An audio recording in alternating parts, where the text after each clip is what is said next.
رب ذوالجلال کے جو خوبیاں ہیں ان کا بیان، ان کی تعلیم و توصیف ناممکن بات ہے۔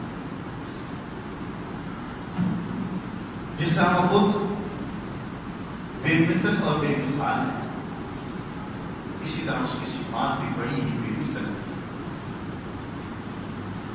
ہر طرح کی تعریفات اللہ تبارک و تعالیٰ نے انی درود و سلام رسول اللہ صلی اللہ علیہ وسلم کو یاد کرتے ہیں۔ سورۃ الحجرات قرآن پاک کی 33 نمبر سورت، آیت نمبر 59 میں نے آپ کے سامنے پڑھی۔ یا ایھا النبی، اے میرے نبی، قل لازواجک، اپنی بیگمان سے کہہ، وبناتک، اور اپنی بیٹیوں کو بھی کہہ، ونساء المؤمنین، اور تمام مومن مردوں کی عورتوں کو بھی کوئی حکم دے، یدنین علیہن من جلابیبہن، کہ جب وہ گھر سے باہر نکلیں غیر محرم کے سامنے اپنے سروں سے اپنی چادروں کو اپنے سینوں تک لٹکا کر گھر سے باہر نکلیں۔ ذالک ادنیٰ ان یعرفن، جب وہ باپردہ گھر سے باہر نکلیں گی تو ان کی شرافت، ان کی نجابت سب کو پہچان ہو جائے گی۔ فلا یؤذین، کوئی شخص، کوئی منافق، کوئی شر پسند ان کو اذیت نہیں دے سکے۔ وکان اللہ غفورا رحیما، رب ذوالجلال بہت بخشنے والا ہے، بہت رحم کرنے والا ہے۔ مدینہ منورہ کے اندر خواتین جب رات ہو جاتی ہے مغرب کے بعد اپنی ضروریات کے پیش نظر اپنے گھروں سے نکلتے ہیں، قضائے حاجت کے لیے بھی جاتی ہیں، اور وہ رات کے اندھیرے میں جاتی ہیں۔ آزاد عورتیں بھی جاتی تھیں اور بازاروں میں لونڈیاں بھی ہوا کرتی تھیں، کنیسیں بھی ہوتی تھیں۔ مدینہ کے اندر چند شر پسند منافق تھے کہ جب کوئی خاتون گھر سے باہر نکلتی تو وہ اس کو تنگ کیا کرتے، اس پر آوازیں کستے، تو وہ اکثر اوقات لونڈیوں کے ساتھ یہ حرکت کرتے تھے، کیونکہ ان کا لباس معلوم ہو جاتا تھا کہ یہ لونڈی کسی کی کنیز ہے، کسی کی خادمہ ہے۔ جب آزاد عورتیں بھی مغرب کے بعد رات کے وقت اپنی ضرورت کے پیش نظر وہ گھروں سے باہر نکلتے تو ان کو بھی بسا اوقات پریشانی کا سامنا کرنا پڑتا۔ اور وہ جو منافق تھے، والذین مردوا علی النفاق، اللہ رب العزت نے فرمایا وہ اپنے نفاق پر ڈٹے ہوئے، وہ ان آزاد عورتوں کو بھی تنگ کرتے۔ عمر رضی اللہ تعالیٰ عنہ کو یہ بات معلوم ہوئی تو عمر رضی اللہ تعالیٰ عنہ نبی علیہ السلام کے پاس آئے، یا رسول اللہ، آزاد عورت اور لونڈی کے لباس کی کوئی فرق نہیں ہے۔ جب ایک آزاد عورت گھر سے نکلتی ہے اس کا بھی لباس ویسا ہی ہے، لونڈی نکلتی ہے وہ بھی اسی طرح ہی نکلتی ہے۔ یا رسول اللہ، کوئی ایسا حل اس کا نکالا جائے؟ تو رسول اللہ صلی اللہ علیہ وسلم سے کہنے لگے کہ یا رسول اللہ، فلو امرت نساءک بالحجاب، یا رسول اللہ مدینہ میں منافق ہیں اور یہ پاک دامن مستورات کو تنگ کرتے ہیں، مومنوں کی خواتین کو یہ تنگ کرتے ہیں۔ انس رضی اللہ تعالیٰ عنہ کہتے ہیں صحیح بخاری کے حدیث، نبی علیہ السلام کا صحابہ رضی اللہ تعالیٰ عنہ آئے، دو چار اس طرح کے واقعات پیش آئے تو عمر رضی اللہ تعالیٰ عنہ نبی علیہ السلام سے کہنے لگے یا رسول اللہ فلو امرت نساءک بالحجاب۔ انس رضی اللہ عنہ کہتے ہیں عمر رضی اللہ نے کہا کہ وافقت ربی کی طرح میں نے 3 باتیں کہی اور رب ذوالجلال نے میری 3 باتوں کو پورا کر دیا۔ عمر رضی اللہ عنہ کی صرف 3 باتیں نہیں، عمر رضی اللہ عنہ نے 15 کے قریب ایسی باتیں کہی کہ جن میں رسول اللہ صلی اللہ علیہ وسلم نے صحابہ رضوان مجمعین سے مشورہ کیا اور عمر رضی اللہ عنہ نے بھی اتنا مشورہ کیا، وگرنہ جب اللہ رب العزت کی طرف سے وحی آ جاتی تھی، عمر رضی اللہ عنہ اس سے آگے نہیں بڑھتے تھے، کبھی کوئی اپنا مشورہ نہیں کیا جاتا تھا۔ جب وحی نہیں آئی ہوتی تھی اور اللہ رب العزت کے رسول صلی اللہ علیہ وسلم صحابہ رضوان مجمعین سے مشورہ کرتے، اس وقت عمر بن خطاب رضی اللہ عنہ اپنی بھی رائے دیتے، دوسرے لوگ کی بھی رائے دیتے۔ عمر رضی اللہ تعالیٰ عنہ اپنا مشورہ دیتے، لوگ اپنا مشورہ دیتے۔ 15 مقامات پر اللہ رب العزت نے لوگوں کی باتوں کو چھوڑ کر عمر رضی اللہ تعالیٰ عنہ کے الفاظ کو ترجیح دی اور رسول اللہ صلی اللہ علیہ وسلم کو وہی حکم دیا جو عمر رضی اللہ تعالیٰ عنہ کا مشورہ۔ یہ تزکیہ نفس کی بات ہے۔ یہ جو شخص اپنے دل کو اندر کی غلاظتوں سے پاک کر لیتا ہے، جو شخص اپنا اندر صاف کر لیتا ہے، جس کے دل کے اندر کوئی میل، جس کے دل کے اندر کوئی حسد، بغض، کینہ، جس کے دل کے اندر رب ذوالجلال کے احکامات کے خلاف کسی بھی طرح کی کوئی حجت بھی باقی نہیں رہتی، پھر جب وہ بولتا ہے رب ذوالجلال کی توفیق سے ایسے لفظ نکالتا ہے جو رب ذوالجلال کو پسند آتے ہیں۔ بنو قریظہ نے نبی علیہ السلام کے ساتھ غداری کی، نبی علیہ السلام کے ساتھ کی ہوئی وعدے کو توڑ دیا۔ غزوہ خندق کے فوراً بعد رسول اللہ صلی اللہ علیہ وسلم نے بنو قریظہ کی طرف شاہ سواروں کو، صحابہ رضوان مجمعین کو بھیجا کہ ان کے ساتھ لڑائی کرتے ہیں۔ 40-50 دن تک طویل محاصرہ رہا۔ بلا کر اپنے ہتھیار ڈال دیے اور انہوں نے کہا کہ آپ جو چاہیں، رسول اللہ صلی اللہ علیہ وسلم سے کہا آپ جو چاہیں ہمارے بارے میں کریں۔ نبی علیہ السلام نے اوس کے سردار سعد بن معاذ رضی اللہ عنہ کو بلایا کہ سعد یہ تمہارے خلیف ہیں، مدینہ منورہ میں رہنے کی وجہ سے تم ایک دوسرے کے ایلینس ہو، یہ تمہاری مدد کرتے ہیں، زمانہ جاہلیت سے چلتے آ رہے ہیں تمہاری مدد کے لیے، اور تم نے ان کے ساتھ مدد کا معاہدہ کر رکھا تھا۔ سعد آج میں تمہیں کہتا ہوں جو تم ان کے بارے میں فیصلہ کرو گے میں اس فیصلے کو تسلیم کروں گا۔ سعد رضی اللہ تعالیٰ عنہ کو بلایا گا، سعد رضی اللہ عنہ بیمار ہیں، خچر پر سوار ہو کر آئے۔ سعد رضی اللہ عنہ نے کہا یا رسول اللہ ان کے جتنے بھی لڑنے والے لوگ ہیں سب کو قتل کر دیا ہے، غداری کی ہے، معاہدہ توڑا ہے، ان کے بچوں ان کی خواتین کو غلام بنا لیا جائے اور ان کے مال کو مسلمانوں کے درمیان تقسیم کر دیا جائے۔ سعد رضی اللہ عنہ مسلمانوں میں 30 برس کی زندگی ہے، 20 برس کے ہیں تو سعد رضی اللہ عنہ مسلمان ہوئے ہیں، اور سعد رضی اللہ تعالیٰ نے 6 برس اسلام کی زندگی میں بتائے ہیں، اسلام کی زندگی میں صرف 6 برس گزارے ہیں، اور کتنی صفائی کے ساتھ گزارے ہیں۔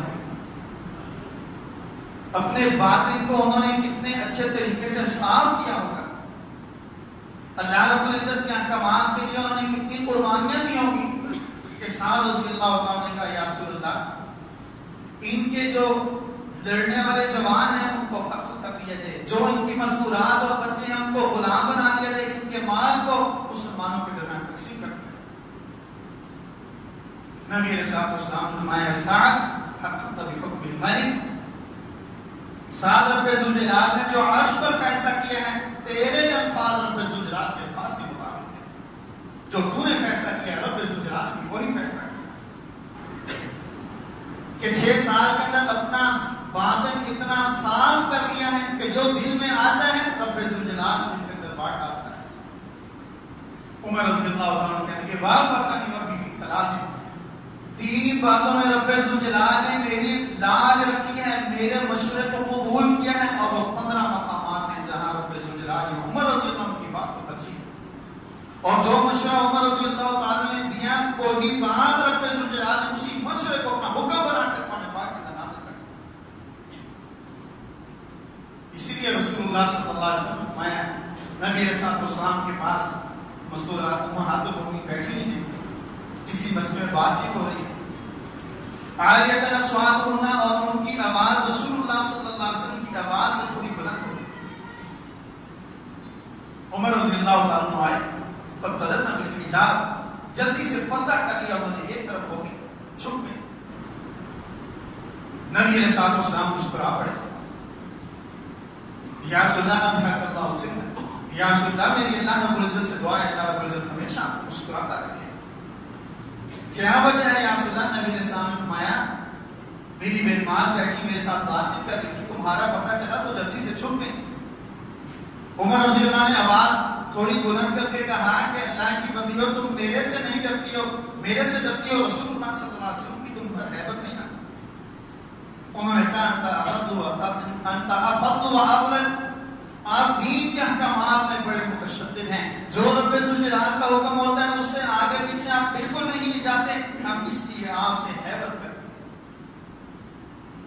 نبی علیہ السلام نے فرمایا عمر تو جس گلی سے گزرتا ہے, تو جس راستے سے گزرتا ہے, اس راستے سے بھی شیطان کبھی گزر نہیں سکتا الا سلک فجا غیر فج. نبی علیہ السلام فرمایا عمر جس راستے سے تیرا ایک مرتبہ گزرا ہوتا ہے شیطان اس راستے کو چھوڑ کر دوسرا راستہ اختیار کر لیتا ہے. یہ دل کی صفائی ہے, یہ پاکیزی ہے, یہ تزکیہ نفس ہے جس کے لیے رسول اللہ صلی اللہ علیہ وسلم کو اللہ رب العزت نے مبعوث کیا, بھیجا کہ میرے رسول کو ان کے دل و دماغ کو ہر طرح کی غلاظتوں سے پاک کرنا.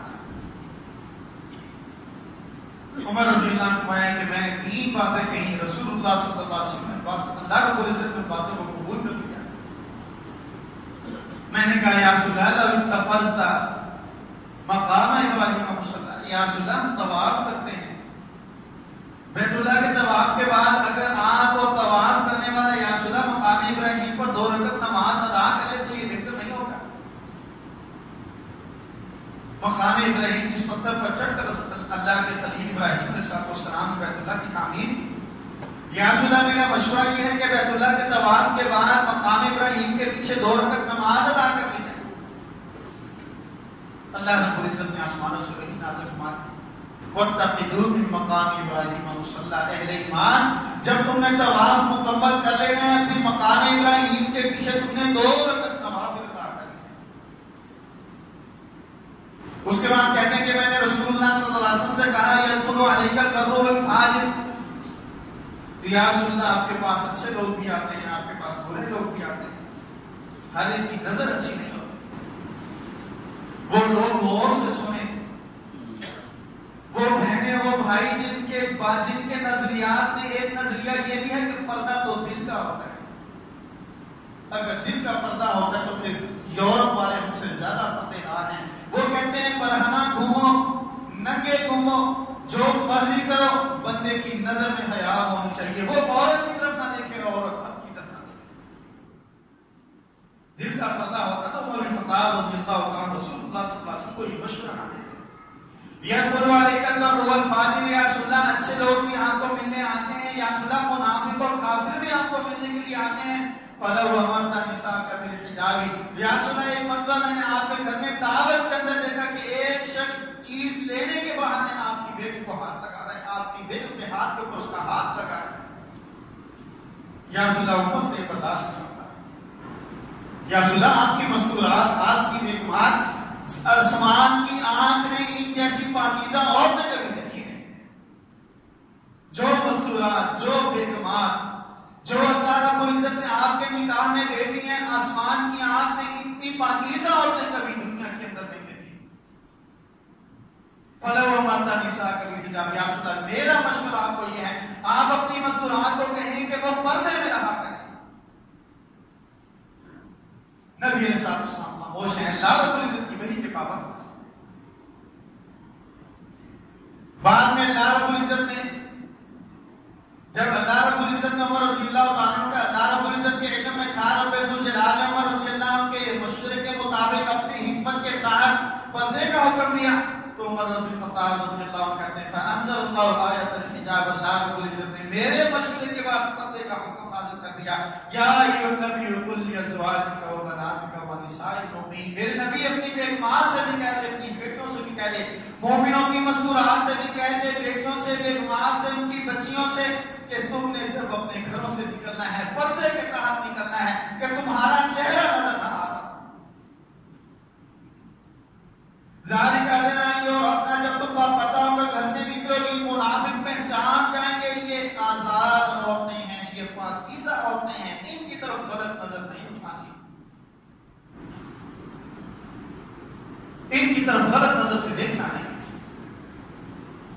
آج بازاروں میں مسلمانوں کی عورتیں ہیں، آج بازاروں کے اندر مومنوں کے گھروں سے نکلی ہوئی عورتیں ہیں کہ اس طریقے سے نکلتی ہیں کہ انسان کی نظر نیچے نہیں ہوتی، اور جنہوں نے حجاب کیا ہوا ہے اور ان کے حجاب کا بھی کیا کہنا، آج تو حجاب کو بھی حجاب کی ضرورت ہے۔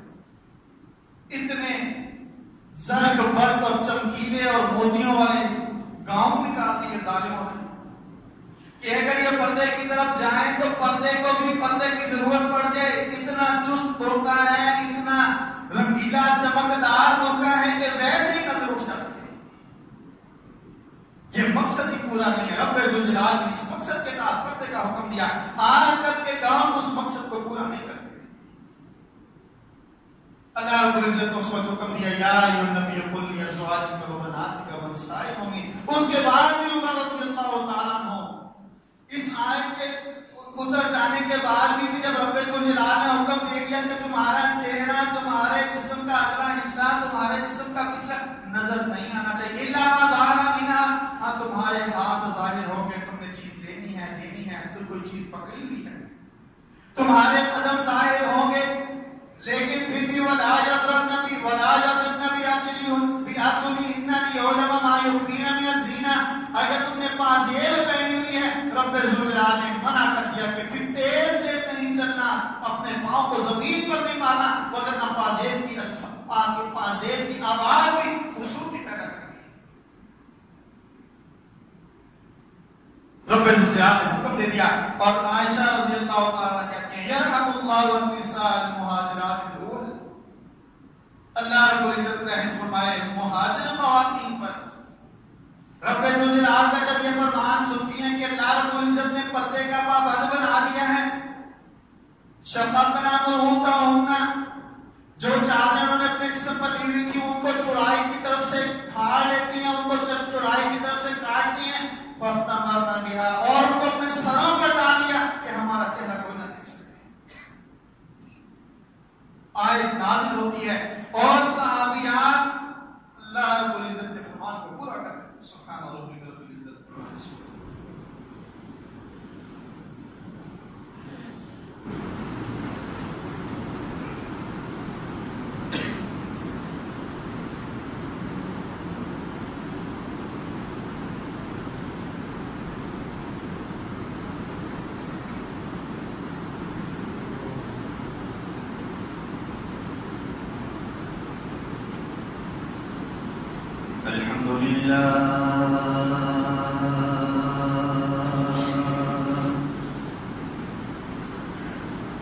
الحمد لله نحمده ونستعينه ونستغفره ونعوذ بالله من شرور أنفسنا ومن سيئات أعمالنا، من يهده الله فلا مضل له ومن يضلل فلا هادي له، وأشهد أن لا إله إلا الله وحده لا شريك له، وأشهد أن محمدا عبده ورسوله صلى الله عليه وآله وسلم.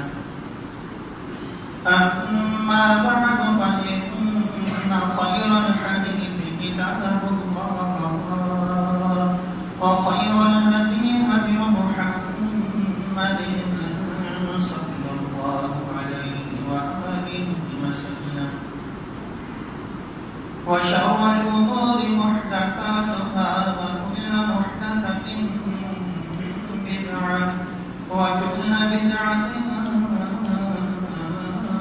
ضلالة، وكل ضلالة في النار.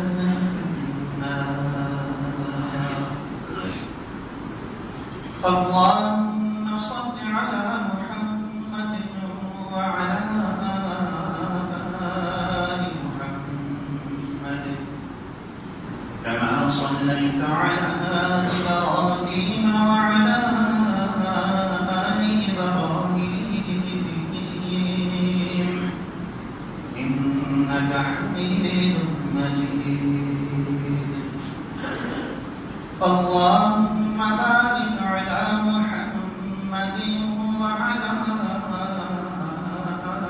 آل محمد كما باركت على إبراهيم وعلى آل إبراهيم إنك حميد مجيد أما بعد فأعوذ بالله من الشيطان الرجيم بسم الله الرحمن الرحيم يا أيها النبي قل لأزواجك وبناتك ونساء المؤمنين يدنين عليهن من جلابيبهن ذلك أدنى أن يعرفن فلا يؤذين وكان الله غفورا رحيما. میں آپ کے سامنے عرض کر رہا تھا کہ عمر رضی اللہ تعالیٰ نے نبی علیہ السلام کو کہا یا رسول اللہ میری خواہش تھی،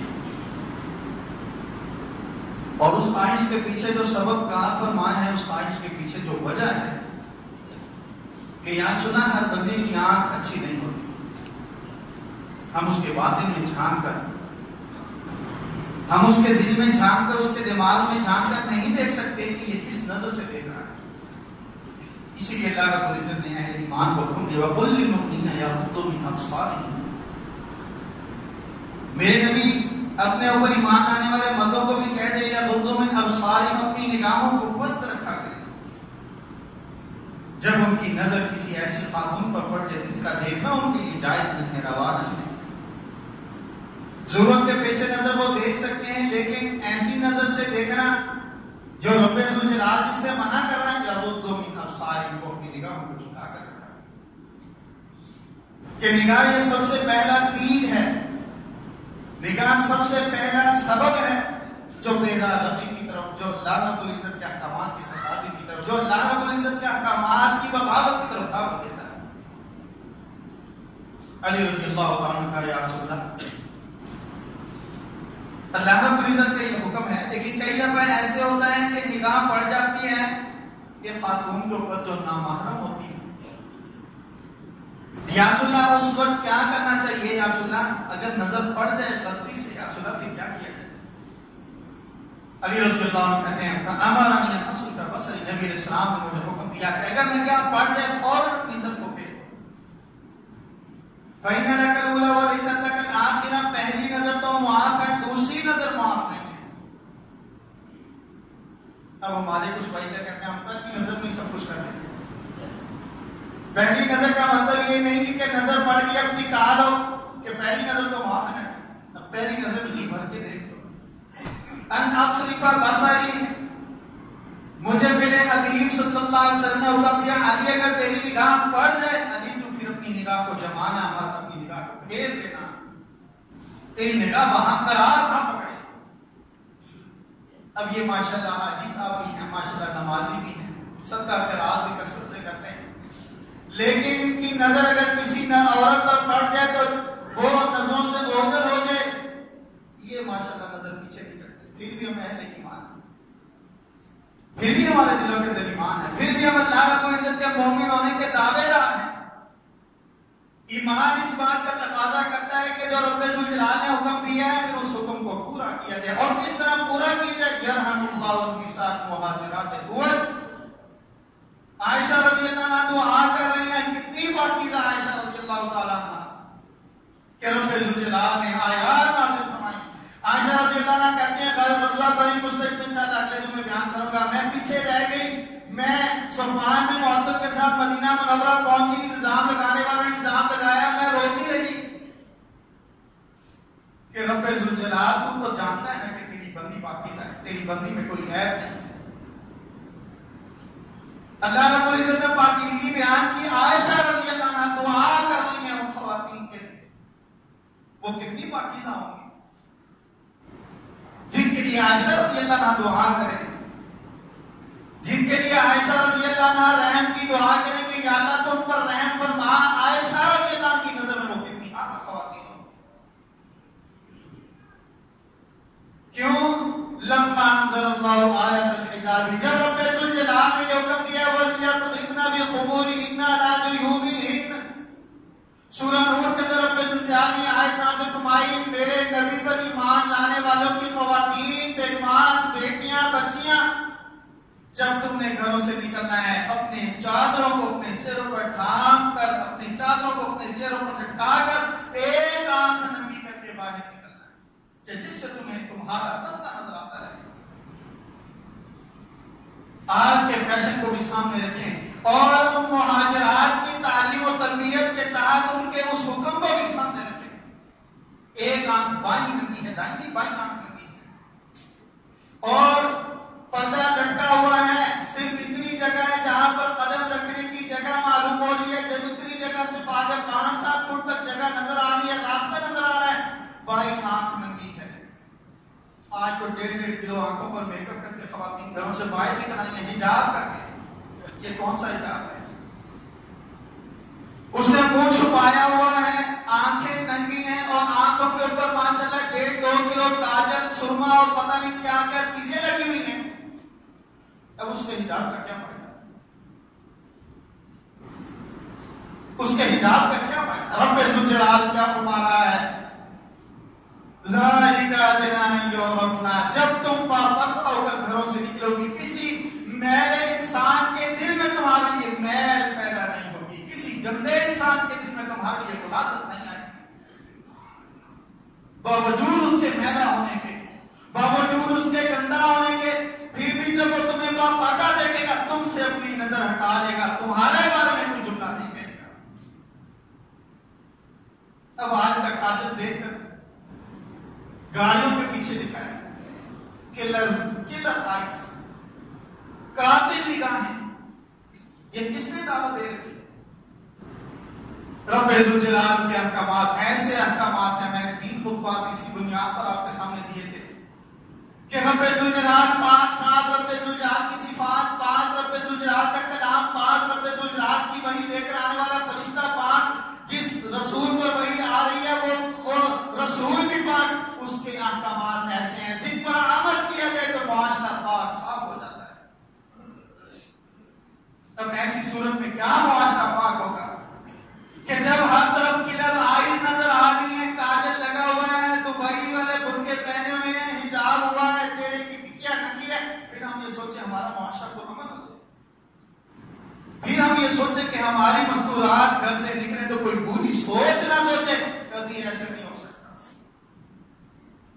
نبی علیہ السلام اذا خرجت المرأة استشف الشیطان، عورت جب اپنے گھر سے نکلتی ہے شیطان اس کی نگرانی کرتا ہے، فرمایا آگے سے آتا ہے، اسے آگے سے لوگوں کی نگاہوں کے سامنے زیب و زینت اس کو دیتا، خوبصورت بنا دیتا ہے، جب وہ گزر جاتی ہے تو اس کا پچھلا حصہ خوبصورت بنا دیتا ہے، اس کی گدی سے لے کر قدموں تک اس کو خوبصورت بنا کر پیش کرتا ہے۔ آج بھی وہی سنتے ہیں، اب اندر اس کا لباس کیسا ہے کچھ نہیں معلوم، لیکن اس نے جو حجاب، جو اس نے گاؤن پہنا ہوا ہے، وہ اس کے جسم کو واضح کرتا ہے، اس کے کندھے بھی نظر آ رہے ہیں، اس کی کمر بھی نظر آ رہی ہے، اس کا کیا کہیں۔ اب یہ پردہ ہے، وہ یہ سمجھ رہی ہے کہ میں پردے سے باہر نہیں ہوں، یہ پردے کا مذاق ہے۔ رب ذوالجلال نے مومن مردوں کو داڑھی رکھنے کا حکم دیا، اپنے رسول کا چہرہ اپنانے کا حکم دیا، انہوں نے داڑیاں رکھ لی، لیکن کسی نے یہاں سے، کسی نے یہاں پر، کسی نے کہا لمان و لفیس۔ عمر رضی اللہ عنہ پردے کا حکم آ گیا، عائشہ رضی اللہ عنہ فرماتی ہیں اللہ رب العزت فرمائے اپنی چادروں کو انہوں نے چوڑائی سے کاٹا، لمبائی سے نہیں، چوڑائی سے کاٹا کہ لمبائی سے کاٹا تو وہ چھوٹی ہو جائے گی، ہمارا جسم نہیں چھپے گا، چوڑائی سے کاٹ کر فاختمرنا بہن وجوہہن، انہوں نے فاختمرنا بہا وجوہہن، اس کے ذریعے سے اپنے چہروں کو ڈھانپ لیا کہ ہمارا چہرہ نظر نہ آئے۔ اصل زیب و زینت یہ ہے، آپ کسی خاتون کا چہرہ چھپا دیں، اس کا جسم نظر آ رہا ہو، کوئی زیب و زینت نہیں ہے، اس کے ہاتھ بھی نظر آ رہے ہیں، پاؤں بھی نظر آ رہے ہیں. اصل زیب زینت چہرہ ہے، چہرے کی ٹکیا جو ہے اس کو چھپانا مقصد ہے، سینے کو چھپانا مقصد ہے. آج فیشن ہی وہ ہے. آپ سارا فیشن دیکھیں، جن چیزوں کو رب ذوالجلال نے چھپانے کا حکم دیا. عبداللہ بن عباس رضی اللہ عنہ سے مفسرین کہتے ہیں کہ مشرکین مکہ اور جاہلیت کی خواتین اپنے دوپٹے کو اور اپنی چادر کو گردن کے ساتھ لگا کر اسے بالکل پیچھے لٹکا دیا کرتی تھی. اس کی گردن بھی واضح ہو رہی ہے، اس کا سینہ بھی واضح ہو رہا ہے، اس کا پیٹ بھی واضح ہو رہا ہے. اور آج بھی آپ ٹی وی اینکرز جو صبح کے پروگرام کرتی ہیں، شام کے پروگرام کرتی ہیں، ان کو دیکھتے ہیں، ان کی وجہ سے آج ہمارے گھروں کے اندر بھی آفت آئی ہے. روز نیا فیشن، روز نیا ڈیزائن. یہ جو ہمارے ذہنوں کے اندر یہ بات گھستی ہے نا کہ نرالا لوگ نام پوچھتے ہیں کہ نرالا سا نام ہوتا ہے، نوکا جی جو کسی نے کبھی سنا نہ ہو، جو کسی نے کبھی رکھا نہ ہو. شیطان رکھ لو، شیطان آج تک کسی نے نام نہیں رکھا اپنے بچے کا. نمرود رکھ لو، اتبا اور شہرا رکھ لو. یہ یونیک نیم اور اس یونیکنیس نے ہمیں تباہ و برباد کر دیا. فیشن ایسا ہے کہ یونیک. میری بیگم جب اس ہال میں جائے، یونیکنیس تو جو دیکھے کہ کیا بات ہے جناب، کمال کر دیا ہے.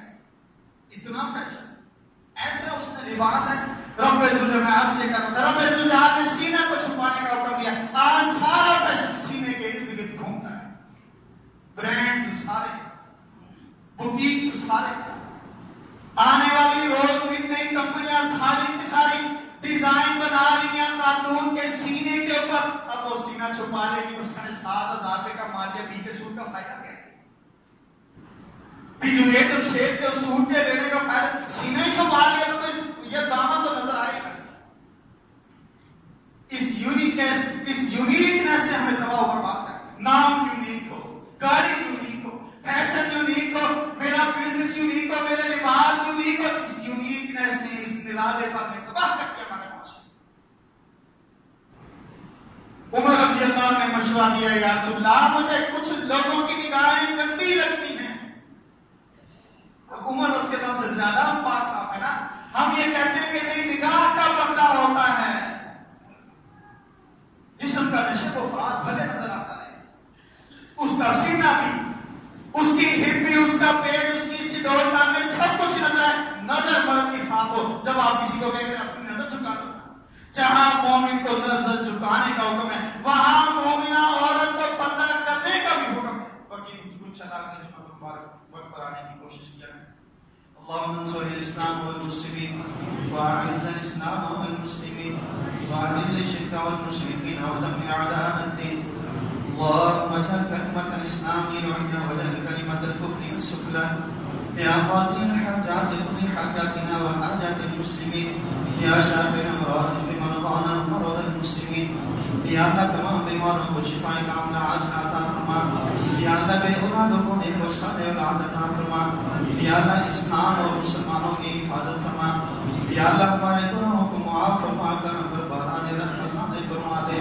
یا اللہ ہمارے گناہوں کو معاف فرما دے. یا اللہ ہماری غلطیوں کو معاف فرما دے. یا اللہ ہماری لفظوں کو معاف فرما دے. یا اللہ ہم تیری مخلوق میں سے ایک مخلوق ہے. یا اللہ تو ہمیں اپنے فضل سے معروف نہ فرما.